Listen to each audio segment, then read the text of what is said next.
विशिष्टता यहाँ 4 अवतार हुए, चारों युगों के मंदिर विश्व में 200 मीटर की रेंज में, कपिल के अलावा आपको कहीं नहीं मिलेंगे। श्री कृष्ण ने भगवत गीता के 10वें अध्याय के 26वें श्लोक में कहा है, संपूर्ण वृक्षों में मैं पीपल, देव ऋषियों में मैं नारद, गंधर्वों में मैं चित्ररथ और सिद्धों में मैं कपिल मुनि हूँ।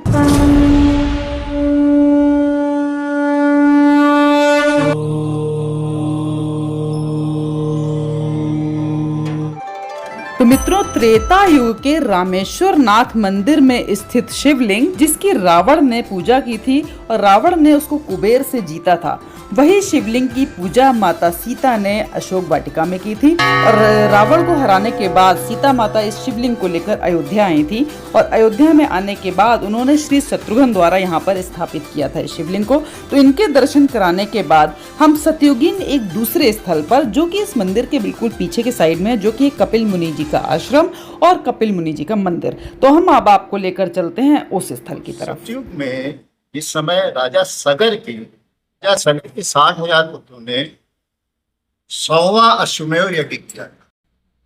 तो इंद्र को ये भ्रम हो गया कि मैं कहीं अपना सिंहासन न छोड़ूं, माने जो 100 अश्वमेध यज्ञ सफलता पूर्वक कर लेता है वो इंद्र के आसन का अधिकारी होता है।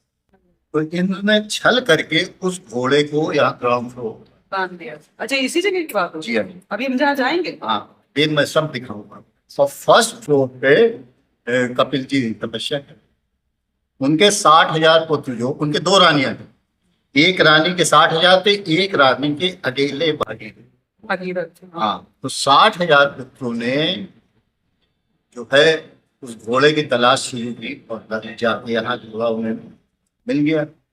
अब उन्होंने कपिल जी के दिया अपशब्द। कपिल जी क्योंकि अकेले थे, कहाँ 60,000 कहाँ अकेले, उन्होंने अपने तपोबल से भस्म कर दिया और इसके बाद ही चले गए गंगा सागर। कपिल का केवल एक ही मंदिर आपको वर्ल्ड में मिलेगा, गंगा सागर, वो भी 14 जनवरी को खुलता है। वहां 2.5 दिन के लिए केवल पानी हटता है, टापू है और वहां हेलीपैड बना। मैं गया नहीं, मैंने यहाँ लिटरेचर पढ़ा और वहां 2.5 दिन के बाद पुनः पानी फिर जो है भागीरथ, तब वो गंगा जी को लाए और गंगा जी का भी पर्यायवाची भागीरथी।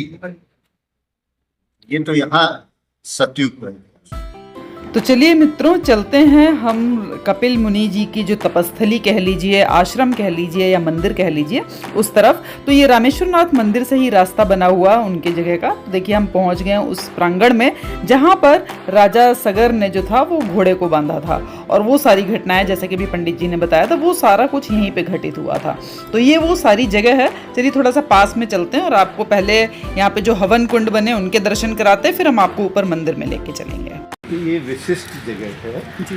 यहाँ एक जाजलपुर के संत हुए, उन्हें 2 बार साक्षात्कार हुआ इस जगह पे। नहीं हाँ। जाजलपुर है अलीगंज 2 किलोमीटर। हाँ, तो उन्होंने उन्हीं के निर्देश में ये यज्ञशाला बनी। इसमें 2 यज्ञ हो चुके, एक रुद्र महायज्ञ, एक जो है सतचंडी महायज्ञ। इसमें 9 यज्ञ कुंड है। कैमरा इधर अंदर से नहीं देख सकते, अंदर औरतें नहीं प्रवेश कर सकती। अच्छा ओके। इसमें डिफरेंट शेप के हैं। तो नहीं, ये लड़का तो जा सकता है ना? ये लड़का भी तब जा सकता है जब धोती पहने। जैसे पंडित जी बता रहे हैं कि इसके अंदर लड़कियां तो जा ही नहीं सकती और लड़का भी वही जा सकता है जो धोती पहने। ओम राष्ट्रे सोमनाथम च श्रीशैले मल्लिकार्जुनम उज्जैन्याम महाकाल मोंकार ममलेश्वरम पर्यलम वैद्यनाथम च डाकिन्याम भीमशंकरम शेतुबंधे तु रामेशम नागेशम द्वारकाण्ये हिमालय तु केदारम घुष्मेशम शिवालय वर्णश्याम तु विश्वेशम त्र्यंबिकम कौतम। माने अकॉर्डिंग टू शिव पुराण एतानि ज्योतिर्लिंगानि सायं प्रातः पठे नरा सत जन्म कृतम पापम स्मरणे। तो ये है वो स्थल जहाँ पर कपिल मुनि जी करते थे तपस्या। और अब हम आपको लेके चल रहे हैं इस मंदिर के अंदर। इतना सुंदर दरवाजा, इतना सुंदर मंदिर, तो इनके करते हैं अब हम दर्शन। अब देखिए, ये राइट हैंड वाले जो है वो कपिल को, लेफ्ट हैंड वाले उनकी माँ देव, ये बहुत बड़ी विदुषी थी। सतयुग में इनसे शास्त्रार्थ में कोई जीत नहीं पाता, तो उन्होंने सामूहिक तपस्या की। भगवान कृष्ण का ये अवतार हुए कि कर्दम ऋषि के पुत्र जो हैं ये भगवान कृष्ण का अवतार है, छठा अवतार है। मैंने गीता में ऐसा लिखा है, सिद्धों में कपिल मैं ही। और इसका रामचरितमानस में रेफरेंस है, भागवत में है और महाभारत।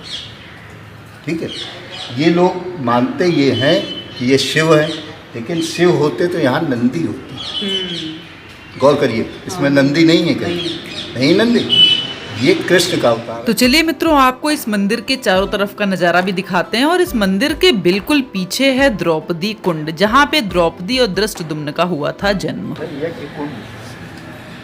वो सामने ये मंदिर दिख रहा है, मंदिर दूर रेड है। हाँ, रेड वाला। इसके लेफ्ट हैंड पे एक प्लेटफॉर्म बना है, वहाँ राजा द्रुपद का किसी समय न्यायालय था, कोर्ट था उस जगह। याज्ञवल्क्य ऋषि ने राजा द्रुपद के द्वारा शत्रुनाशन यज्ञ किया। शत्रुनाशन माने शत्रुओं का नाश करना। तो उसी के लिए द्रौपदी और धृष्टद्युम्न की उत्पत्ति हुई, वही कौरवों के नाश का कारण। मित्रों, ये स्थल जो है वो धृष्टद्युम्न और द्रौपदी जी का जन्म स्थान तो है ही, साथ ही यहाँ पे द्रुपद जी का राजमहल था और द्रुपद जी के यहाँ जन्म हुआ था शिखंडी का। और शिखंडी, जैसा कि आपको पता है, किन्नर के रूप में उनका जन्म हुआ था और वो पिछले अपने कई जन्मों के पहले अम्बा के रूप में थी। तो जैसा भीष्म पितामह अम्बा, अंबिका और अम्बालिका का अपहरण करके लाए थे, लेकिन जब बाद में उनको पता चला कि अम्बा जी जो थी वो किसी और से प्रेम करती थी, तो भीष्म पितामह ने उन्हें जाने दिया।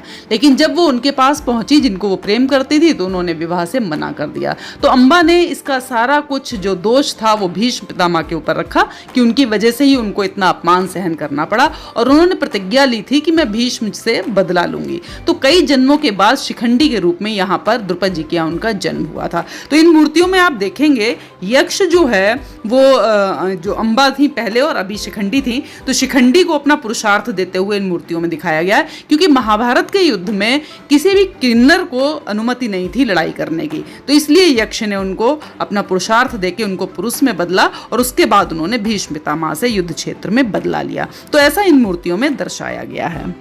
और ये पूरा पीछे का एरिया देखने के बाद सामने हमें दिखाई दे रहा है हवन कुंड, जहाँ पे होता है हवन, और ये है पूरा वही स्थल। तो मतलब ये आसपास आप देखेंगे सारा कुछ वही है।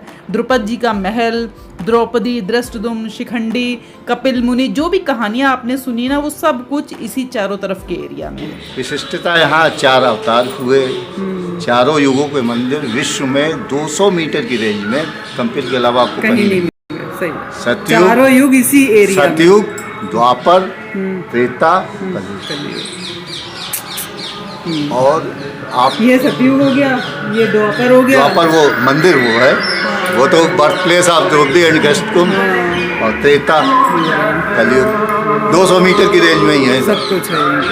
ये आप छत देख रही हैं, इसमें कहीं कोई सरिया नहीं आपको दिखाई, स्टील कहीं भी दिखाई, बिना स्टील सरिया का, बिना स्टील के पत्थर है, सिर्फ पत्थर है। ये राजस्थान की वास्तुकला है। और देखिए बीम भी जो है पत्थर की है। हाँ। और ये आप यहाँ गौर करिए, इधर देखिए, तिकोने ये पत्थर लगे, फिर तिकोने लगे, फिर चौकोर एक पत्थर, फिर फूल उस पर ज्वाइन कर दिया गया और उसी में एक कड़ा डाल दिया गया। इसी तरह अंदर भी है, माने कहीं आपको स्टील नहीं नजर आएगी। तो जैसा पंडित जी ने बताया कि सारा ये बिल्कुल अच्छे वाले पत्थर का बना हुआ, कहीं पे कोई स्टील या कुछ ऐसा यूज नहीं। और आप ये देखिए, ये हमने बाद में नजर डाली, इस पे देखिए कितने सुंदर डिजाइन बनी हुई मंदिर के, जो हम बनाते हैं ना सीढ़ी सी एक, कितना सुंदर बना हुआ। और यहाँ के दरवाजे आपको पास से थोड़ा सा दिखाते हैं, क्योंकि उस समय हमने दरवाजों को ठीक से नहीं दिखा पाया था। तो ये देखिए दरवाजों पे कितनी सुंदर डिजाइन बनी हुई है, ये देखिए, बहुत ही सुंदर मंदिर है, बहुत ही अच्छा, बिल्कुल प्योर मार्बल का बना हुआ बहुत सुंदर मंदिर।